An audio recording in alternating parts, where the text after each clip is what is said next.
ఏవండోయ్, ఇది విన్నారా? 5 రకాల గాజుల ప్రచారం. ఒక్క కొడుకున్నవారు 2 కొడుకులున్న ఆడవాళ్ల నుంచి 5 రకాల గాజులు తీసుకోవాలట. లేదా ఒక్క కొడుకున్నవారు ఇంటింటికి తిరిగి బిచ్చమెత్తుకొని 5 రకాల గాజులకు సరిపడా ధనం సమకూర్చి వెంటనే కొని వేసుకోవాలట. లేకపోతే మీ పిల్లాడి పని అంతే. ఒక కొడుకున్నవారు ఆడపడుచుకు బట్టలు పెట్టాలి, ఒక కొడుకున్నవారు అన్నదానం చెయ్యాలి, ఒక కొడుకున్నవారు బట్టలు పెట్టాలి. అసలేంటి ఒక కొడుకు గోల?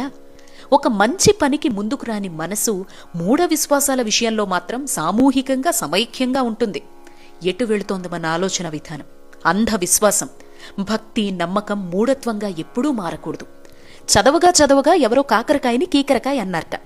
అభం శుభం తెలియని పల్లె ప్రజానీకాన్ని చదువుకున్నవాళ్లు అంధత్వం నుంచి బయటకు తీసుకురాలేరా? ఇది పండగ సమయంలో కొందరు పనిగట్టుకు చేసే వ్యాపార జిమ్మిక్కు అని తెలియపరచలేమా? గాజులు, బట్టలు, సరుకులు అంటూ ఈ సమయంలో ఒక వ్యాపార మోసం ఇది. వీటినెవరూ నమ్మకండి.